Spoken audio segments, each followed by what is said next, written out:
everybody. This is Deborah Foreman from the Multiple Sclerosis Foundation. I'm the Educational Programs Coordinator, and thank you so much for coming to join us today for Dr. Karpatkin for his Q&A.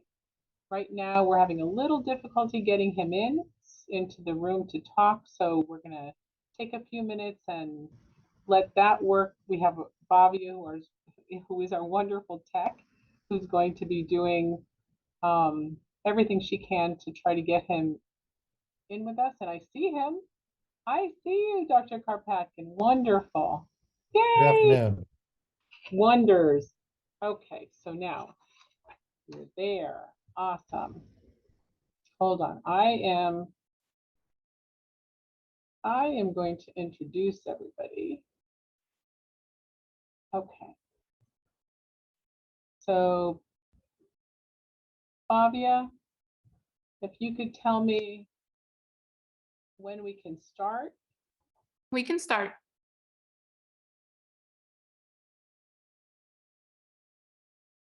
Let's see. Hold on, everybody. I'm sorry for the delay.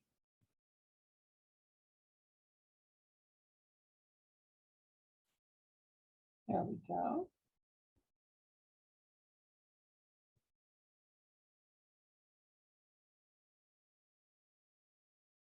Okay. I think I'm just going to go ahead. You can start, Debbie. Hello and welcome to this conference hosted by MS Focus, the Multiple Sclerosis Foundation. I'm your host, Deborah Foreman, the Educational Programs Coordinator, as I had mentioned, for MS Focus.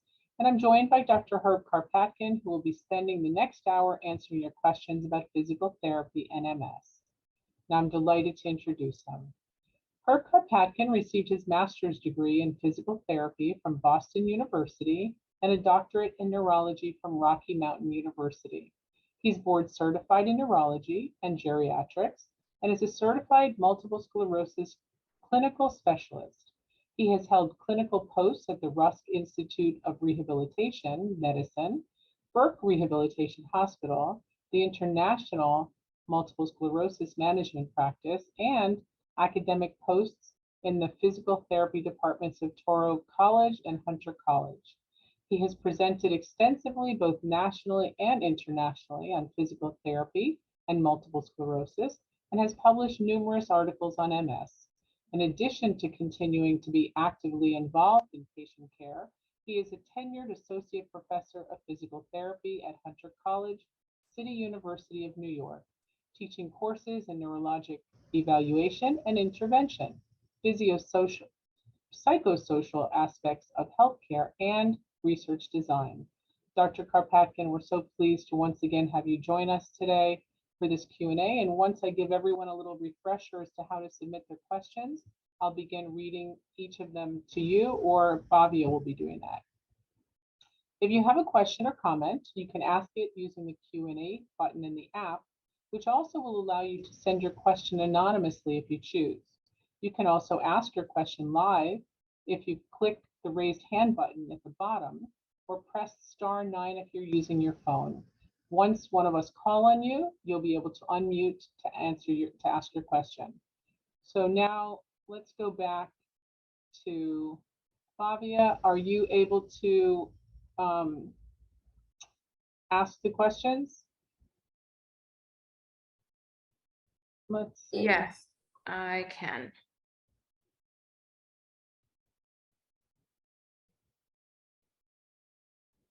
Okay. Hello, I'm Bhavya. I am the tech person. So sorry for everything that's happening today, but we will start with asking all the questions. So first question is from Elizabeth. Any suggestions for tight hip flexors in addition to the runner's lunge? Thank you. I believe this was a question that was asked during my last talk here, and what seems to be being told me is the runner's lunge position is not really helping you out enough. So let me suggest an alternative stretch, and this is actually much easier. So let's assume that you have tightness in your right hip flexor. A nice way to stretch it out, and a very easy one, is to lie down flat on the bed. We're close to the right side of the bed, and let the right leg hang over the side of the bed. So the left leg is on the bed and the right leg hangs over the side. That puts the right hip in relative hip extension, which does the same thing as stretching the hip flexors. One thing you can do, some people find that position causes a little bit of pain in the low back, and what you can do to mitigate that is to bend your left knee. So you'd be lying on the bed, left knee bent, right leg hanging over the side, literally just dangling in the air. And just hang out in that position. Thank you. I do recall you talking about that last time as well. So to add to that, Elizabeth said for hip hinge flex posture, you suggested an against the wall exercise. With that exercise, besides head and heels, what other body points of contact should be against the wall?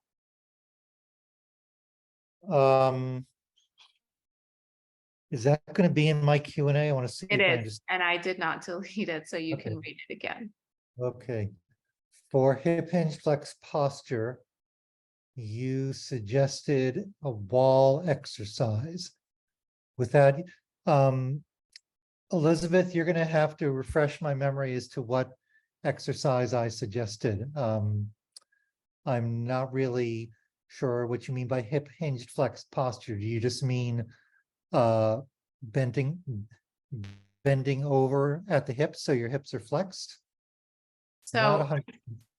Elizabeth raised her hand, but I'm going to just ask one question ahead of her because we do go in chronological order, and then you can have this discussion. Michael is asking, can I play hockey? Can you play hockey? Wow,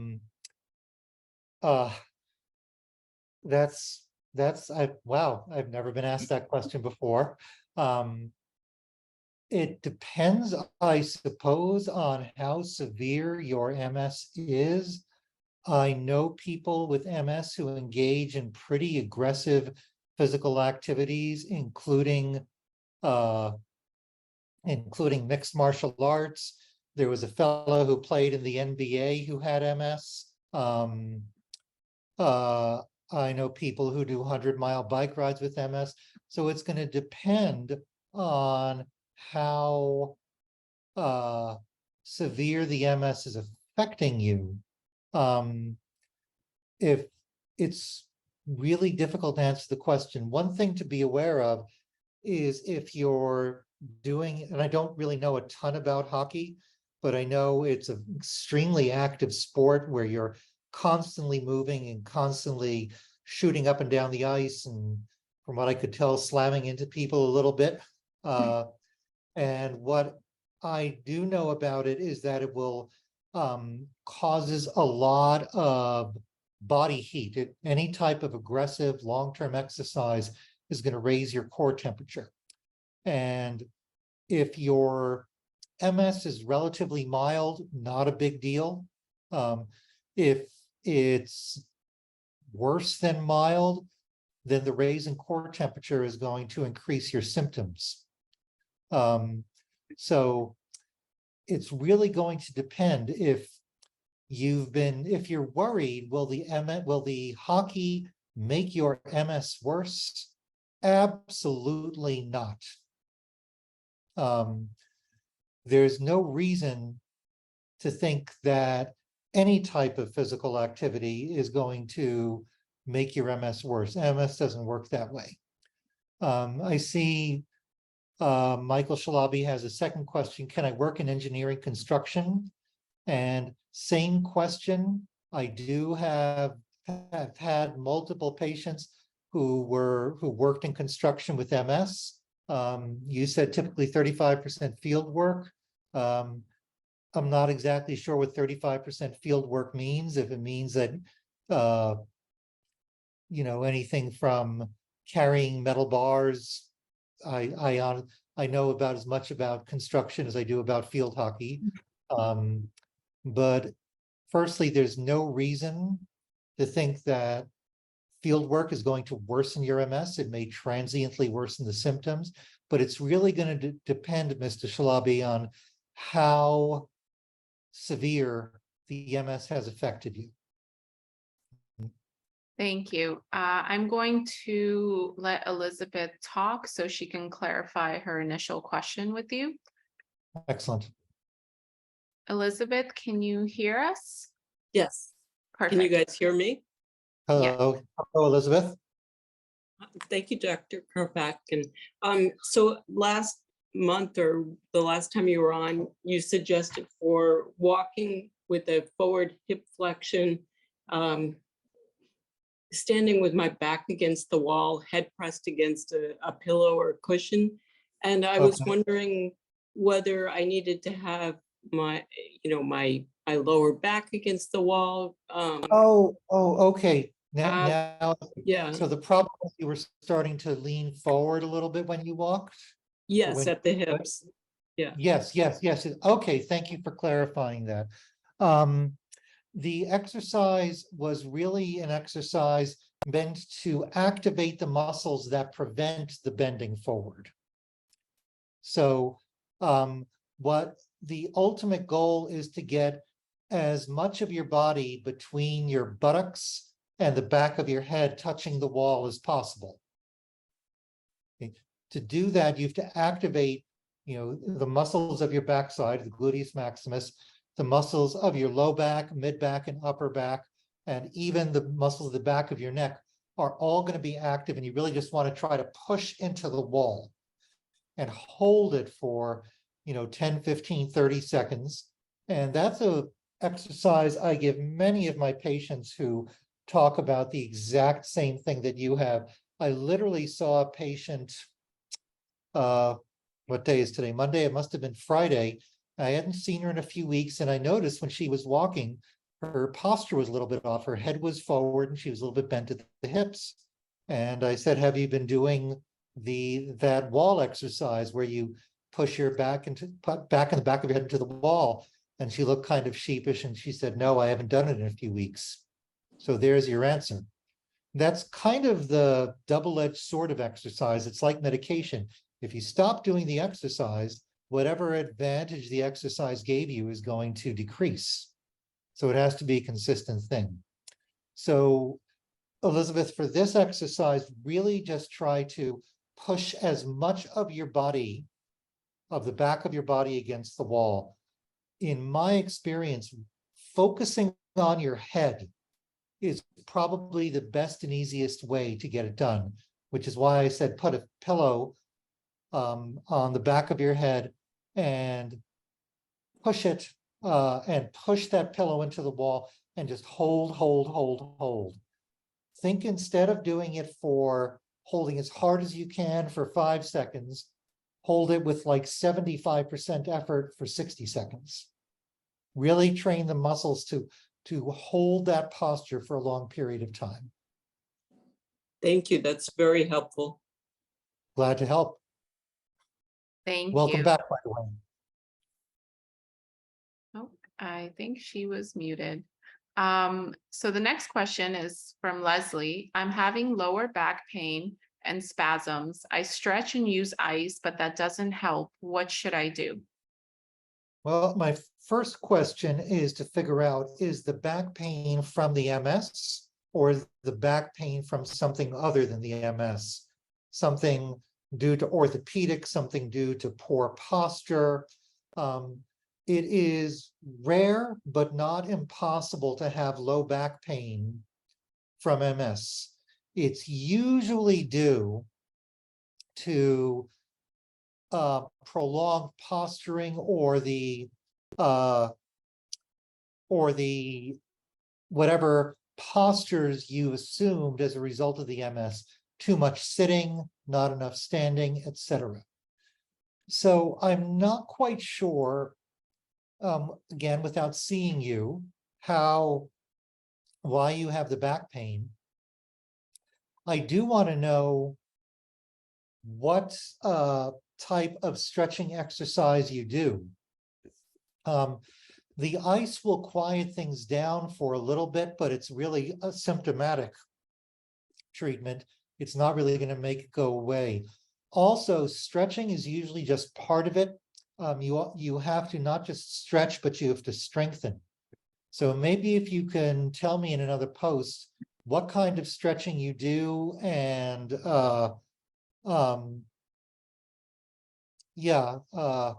and maybe how often you do it, I could give you a better answer. We will be looking forward to that post. So I have a question from an anonymous attendee through email. Is there a listing of therapists who have experience in working clients with chronic illnesses or pain that you are aware of? Is there a listing? Can you Of ask the question? therapists, of physical therapists who can handle patients with chronic illness or chronic pain that you may be aware of? Any good. So the best place to look is the website of the American Physical Therapy Association. There's a service called Find a PT. And in that, you first put in what's your location by zip code usually. Mhm. And then it says, what are you looking for? Somebody who specializes in chronic pain, in long-term illness, or in a more general sense, in neurology or orthopedics, etc. There's no shortage of therapists who specialize in that. It's going to depend to some extent what is causing the chronic pain. If the chronic illness that you're referring to is multiple sclerosis, then there's absolutely a list, and I can, if you just give me your contact information, I can help you find it. I'm actually trying to put together a list with the American Physical Therapy Association to find specialists by state. So if you let me know where you are and send me your zip code, I'm not shy about giving out my email, herbkarppt@gmail.com. I will help you find somebody. I will also add your email to our chat very shortly for everybody that's interested. Thank you, Dr. Karpatkin. So the next question is by an anonymous attendee. Do you recommend a certain stretching routine for MS patients? I recommend very specific overarching ideas for stretching. It's going to depend on how the MS has made you tight. Some people have tightness in their hamstrings, some people in their quads. Most people have tightness in their calf muscles, but it really depends. But there are some general rules. First, most importantly, a prolonged, gentle stretch is much, much, much better than a short, intense stretch. Okay. Let me tell a quick story. This is actually something that's happened to me about 100 or so times in my career. A patient comes up to me with tightness somewhere in their body, and I ask them, well, do you stretch? And they say, oh yeah, I stretch a lot, about 30 seconds, 3 or 4 times a week. And that is so far from being enough. You have to think of exercise like medicine. And when you get medicine, medicine has to be at a specific dosage. If you don't get the proper dosage, the medicine is not going to work. Stretching is the same thing. Most people don't get the full benefit, whether it's MS or not. Most people don't get the full benefit of stretching because they don't stretch for long enough. So what I try to train my patients to do is think about stretching for 5, 6, 7, 8, 9, 10 minutes, sometimes more than once a day, sometimes more than twice a day, every day. Okay? But the stretching has to be done gently. Stretching is not something where the harder you do it, the better benefit it is. It's actually the opposite. The more gently you do it for the longer period of time, the better it is. Thank you.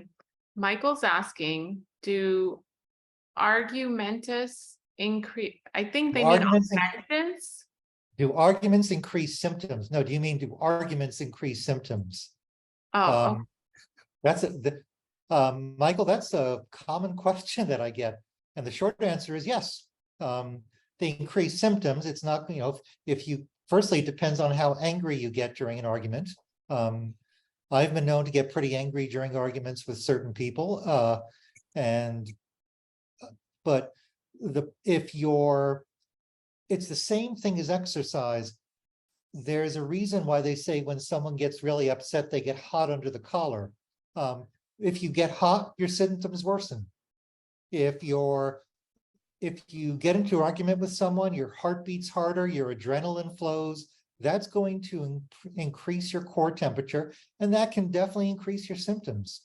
And this is a reason, and I think I did a talk with the MS Foundation, I don't remember, a year or two ago, but with a psychotherapist, and we talked a lot about meditation as a technique that helps person with MS. And I try and teach as many of my patients as I can how to meditate, because it teaches them how to be calm.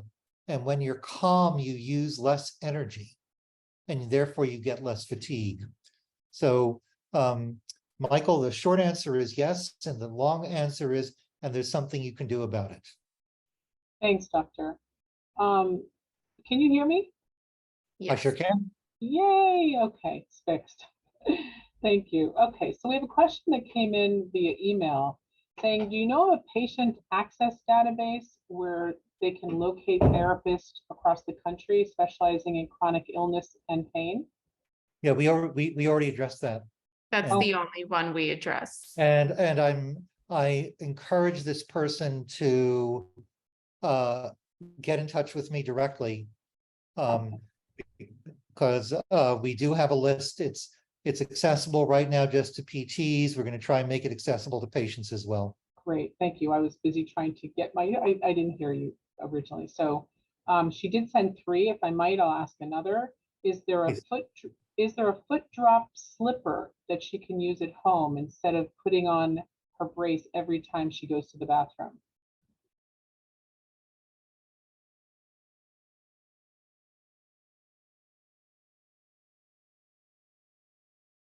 Unfortunately, no.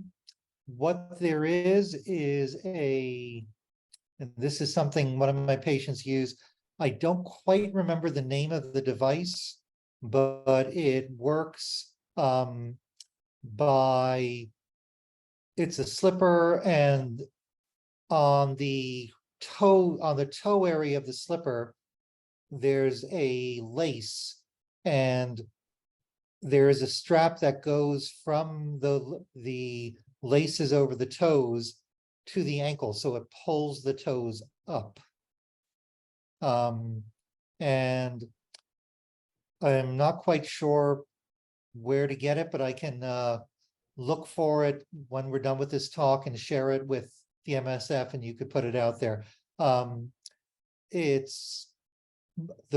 patients who do not want to wear braces at all, but still need help with foot drop, tend to use that. And it's not as confining as a brace. Perfect. Okay. We have an anonymous person who's asking, can MS cause IT band syndrome? The short answer is yes and no. It absolutely cannot cause it. IT band or iliotibial band syndrome is a tightness of the muscles on the outside of your thigh. It is an orthopedic condition. Multiple sclerosis is a neurologic condition. So what can happen, though, is because many people with MS have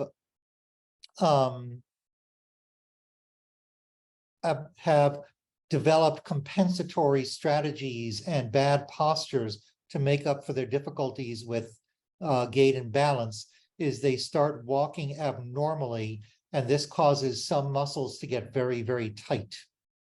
So the treatment for IT band syndrome, whether it happens in somebody with MS or not, is going to be the same. There has to be stretching of the iliotibial band, and any decent orthopedic therapist should know how to fix that. It's something you learn in PT 101 in physical therapy school. It's just simple prolonged stretching of the iliotibial band. The more important part of it is training yourself to walk so that it doesn't happen again. Perfect. Jamie says that they have I have lost a lot of dexterity issues in one of my hands. Is there a reason to go to a physical therapist? Not a strength issue, just a not going to do what I want it to do issue. It has a mind of Sure. its own. Yep. Question I get a lot. So firstly, and I'm sorry you guys are probably tired of hearing me say this, but without looking at your hands, I'm not quite sure why that's happening. Usually when there's a loss of dexterity in the hands, it's usually a combination of three things.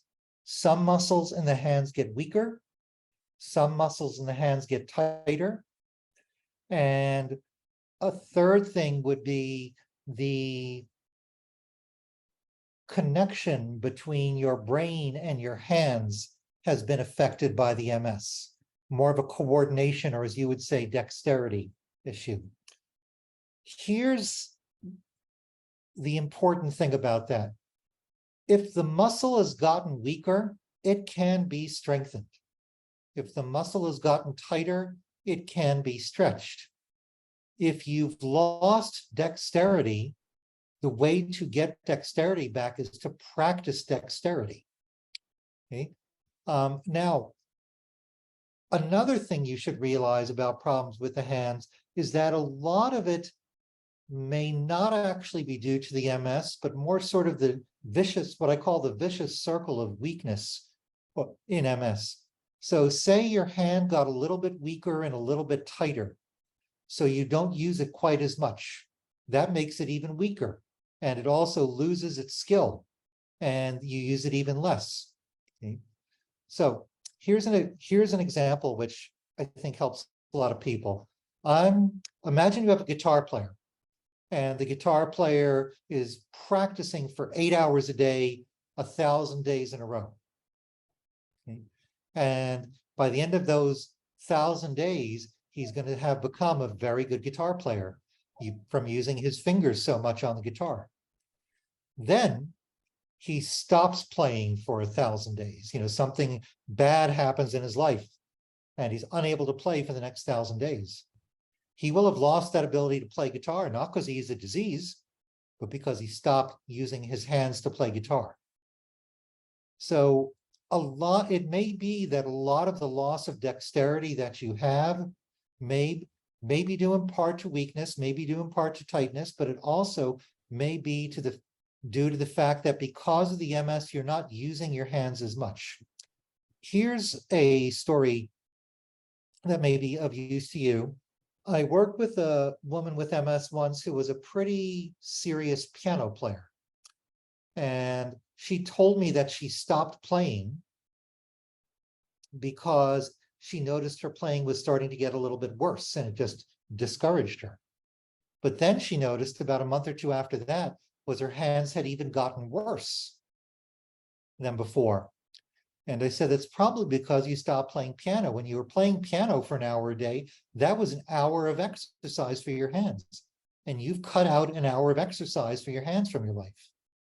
And she went back to playing, and she said, well, on one hand, I don't play as well as I did before, but on the other hand, for other tasks, things like buttoning her clothes, cutting her food, putting on her jewelry or her makeup, that had gotten much better. So the short answer is see a PT, hopefully someone who specializes in hands and or MS, or ideally both, and try to figure out if you've stopped using your hands a little bit and start trying to use them some more. I could talk about the hand thing all day because it's a really fascinating part of MS.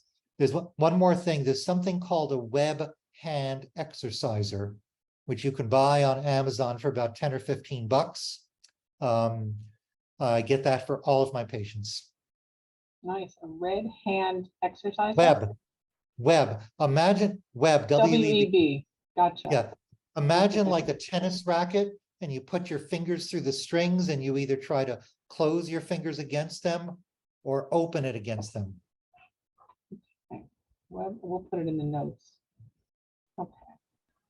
Now, Allie says, I have had inactive multiple sclerosis for almost 20 years.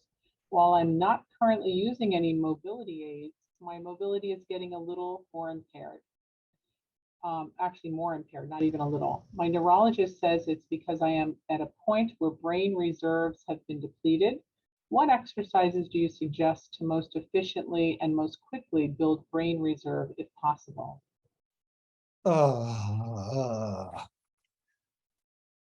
Another great question where I need a ton more exercise.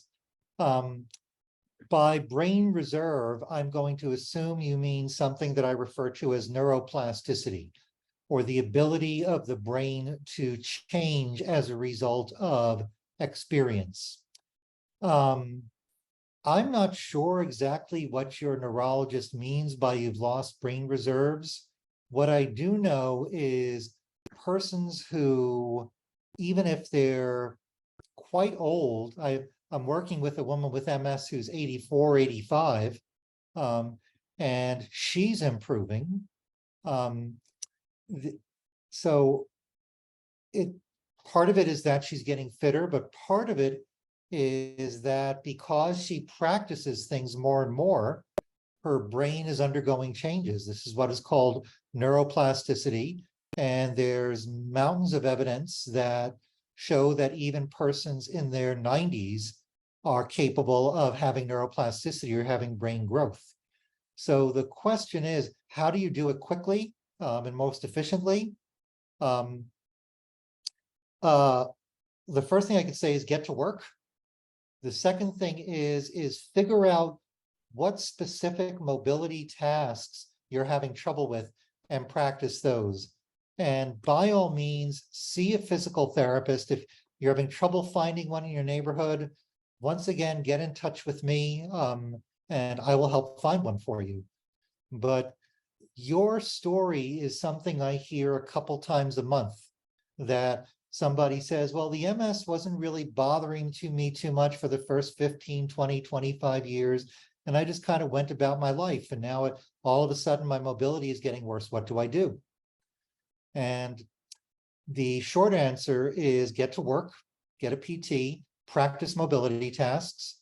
The longer answer would have been you should have started with mobility the day you were diagnosed, because it would have been preventative. But that absolutely does not mean that you can't improve. To be honest, almost all people improve significantly once they started an exercise program. And the ones who improve the most are the ones who've never exercised before. I love the fact that you're so proactive, and it's the name of the game, right? Yeah. Keep going. MS, if you think of the MS as an evil spirit, the evil spirit loves it when you're inactive. The evil spirit loves it when you're passive. It hates it when you're trying to be proactive. It hates it when you move. It hates it when you exercise. Yeah, but it helps. So Jeffrey wants to know if there's any recommendations on managing my lackluster ability to walk because of my darn hip flexors. Thank you. Can you repeat that again, Deborah? Yep. Jeffrey says, any recommendations on managing my lackluster ability to walk because of my darn hip flexors?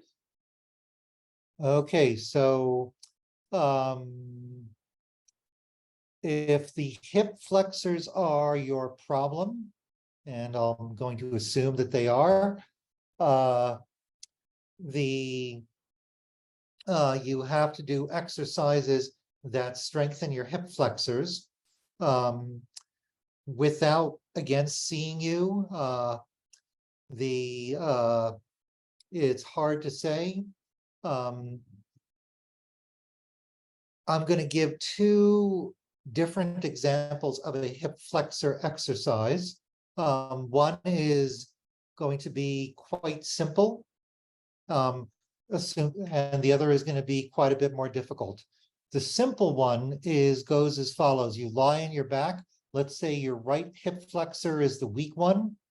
You lie on your back with your right leg hanging over the side of the bed. Your left knee is bent and your left foot is on the bed. So now your right leg is hanging over the side, and you try to lift the right leg that's hanging over the side up and then slowly lower it down. And it's the slowly lowering it where you build the strength. And so try and do 5 to 10 repetitions of that. Take breaks as needed, okay? But lift it up as high as you want and then slowly lower. That's the easier one because you do it lying down. A harder one is as follows. You do it in standing, and again, say your right hip is the weak one, the right hip flexor is the weak one. You stand with your right leg behind your left leg. So as if you're taking a step and your left leg is in front of your right, and then you lift your right knee up as high as you can, and then slowly bring it back down. So that's again behind your left leg. So knee up like you're trying to lift the high step with that right knee as high as you can, and then slowly bring it back down till it's behind you. Great. What recommendations do you have for dealing with jet lag from long haul flights? Oh, great question. I get that a lot. Okay. First, the real problem with a long flight or even a long automobile trip is that you don't move enough. So there's a couple of things that I recommend. First, try to get up every hour or two and just walk up and down the aisle.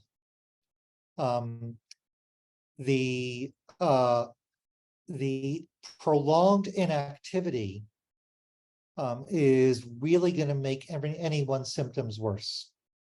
In addition to that, try to exercise in the airplane seat as much as you can. Now, it could be that I'm just getting older and wider, but the airline seats seem to have gotten much, much smaller than they were before, and it's much harder to move around in them. But a couple of the exercises that I recommend people to do if they're sitting in their chairs, first, pump your ankles up and down, bring the toes high, push the toes down, toes up, toes down. Just do that over and over. The second one, squeeze your knees together, pull them apart. Knees together, pull them apart. Next, cross your arms over your chest, put your arms behind your head, across your chest. So just try to move your body as much as you can. Tilt your head up so you're looking at the ceiling, tilt your head down so you're looking down at the floor. So move, move, move. The second thing is drink water. Okay? The air in an airplane is much drier than otherwise, and it causes people to become dehydrated. So even if the stewardess asks you really nicely if you want alcohol, I would recommend against it. And instead, just drink, drink, drink. I do this every flight I'm on, even if it's like a 45-minute flight.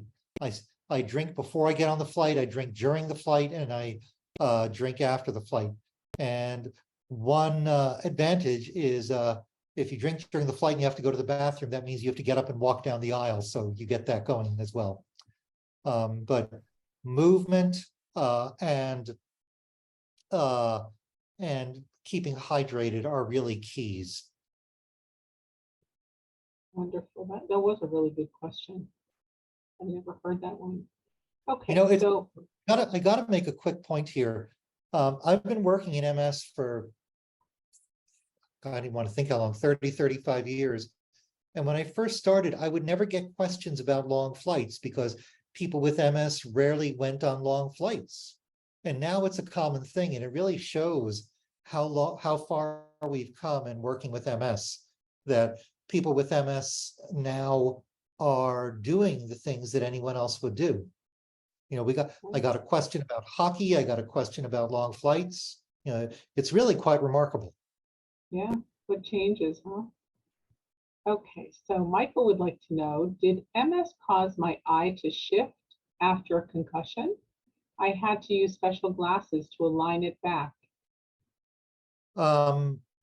That's a difficult question. The concussion may have caused your eyes to shift, or the MS may have done it. Both can do it. I don't know. MS can affect a part of your brain called the brainstem, which controls the and some of the parts of the brainstem control the movements of your eye. And your eye moves because the certain muscles are pulling it up or down or left or right. And if one of those muscles gets weak, the other muscle is going to have too much pull. So there can be those kinds of visual changes. So it happens with MS, it happens with a concussion, probably more likely that it happened as a result of your MS. The concussion may have sped it along a little bit, I don't know. So hard to say. Ali is asking, do you recommend weightlifting machines at gym for specific muscle groups at a time, or do you recommend some of everything? Once again, Ali, it depends. If you have a very specific weakness, so sometimes I see a patient who has a weakness only in one muscle. I actually saw a patient this morning, and she had weakness particularly in her left hamstring. It's how the MS presented itself in her. So we do lots of strengthening just for that. For some patients, they're just overall deconditioned, and then a whole body program tends to be the most helpful. The more important thing, though, is exercise is always better than not exercising. So if you're going to strengthen, if you're going to start an exercise program and you've never exercised before, if you start with a generalized whole body resistance training program, even with very, very light weights, it is undoubtedly going to help you if you haven't exercised before.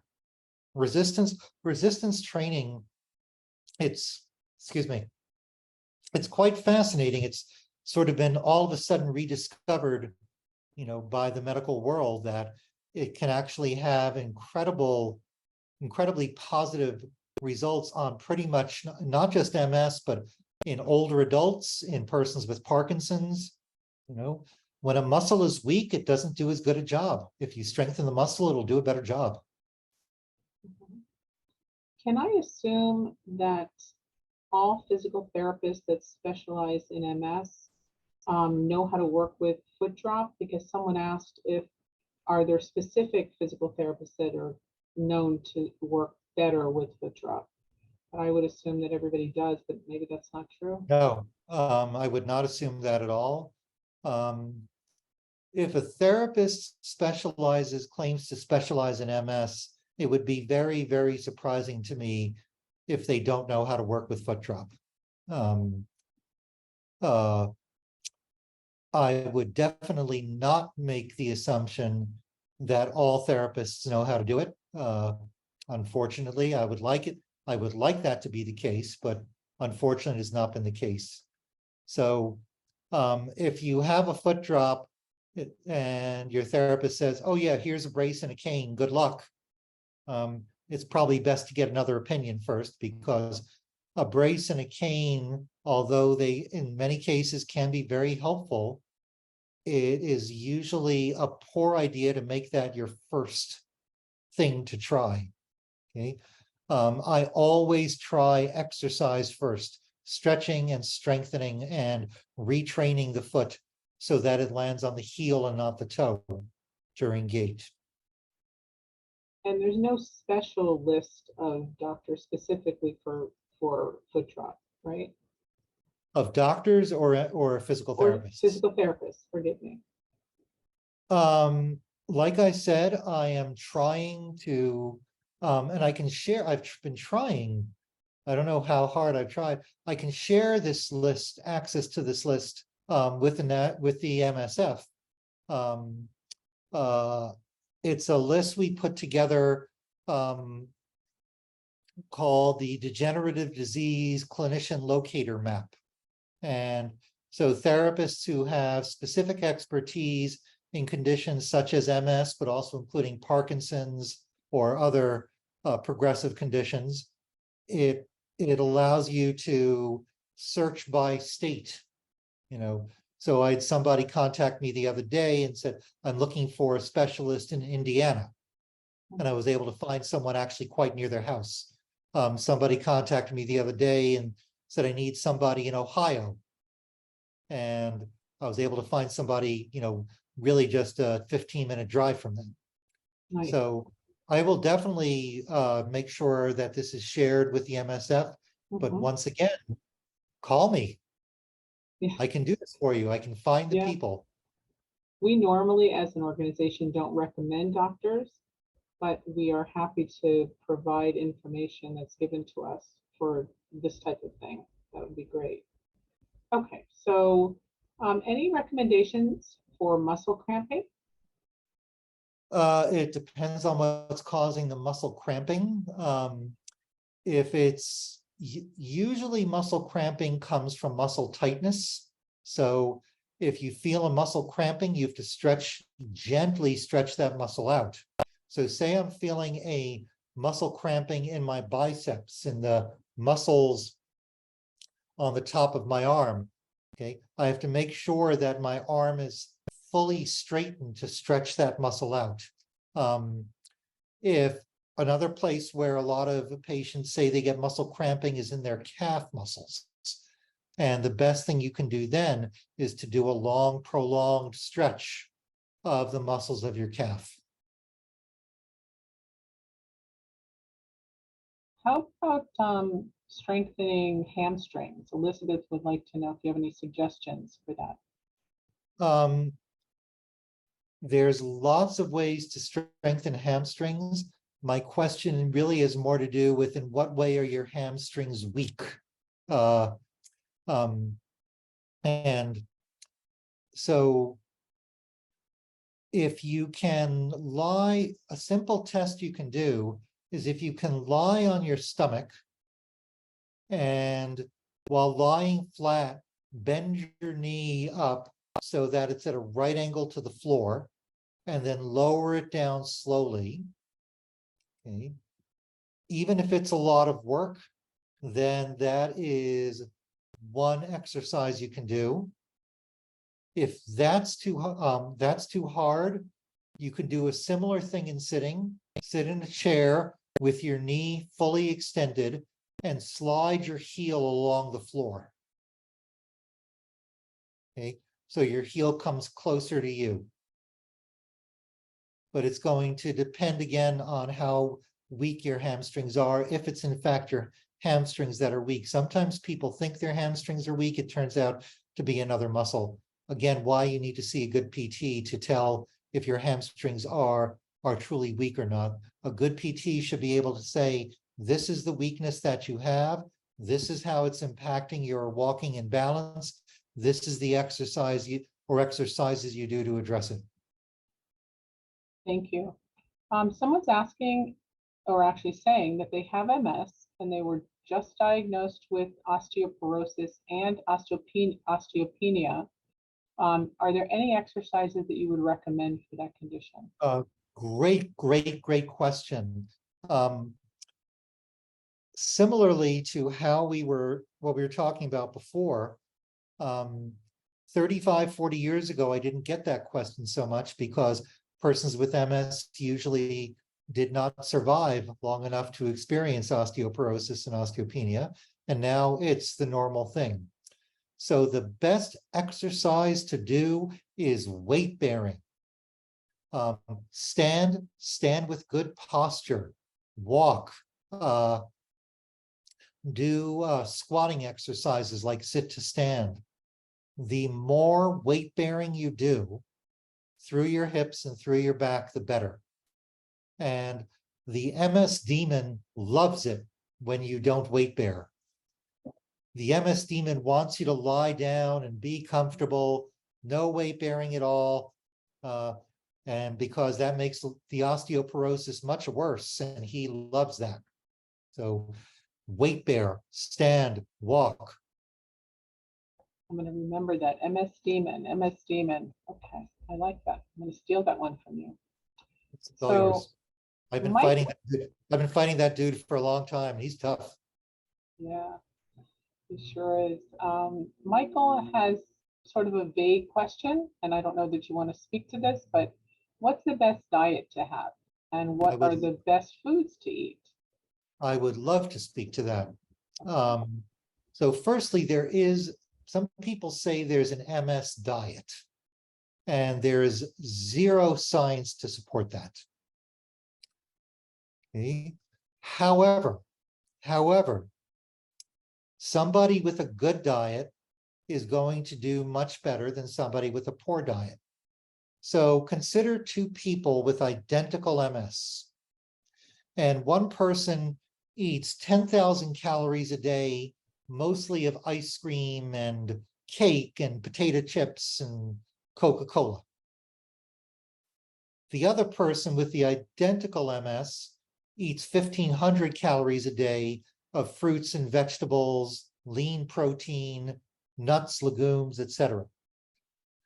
The person with the diet of unprocessed foods and fruits and vegetables is going to have a much easier time of it than the person with the other diet.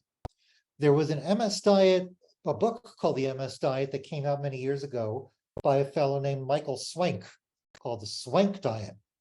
And what Swank did was he took a lot of persons with MS, and for 2 years he put them on this diet of fresh cooked vegetables, lean protein, low fat, low processed carbohydrates, no caffeine, no alcohol, a little bit of a boring diet to be sure, but all these folks got much, much better. Of course they did.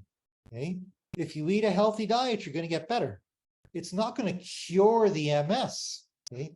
But the healthier you are, the less the MS is going to have an impact on you. The MS demon loves it when you eat 10,000 empty calories a day.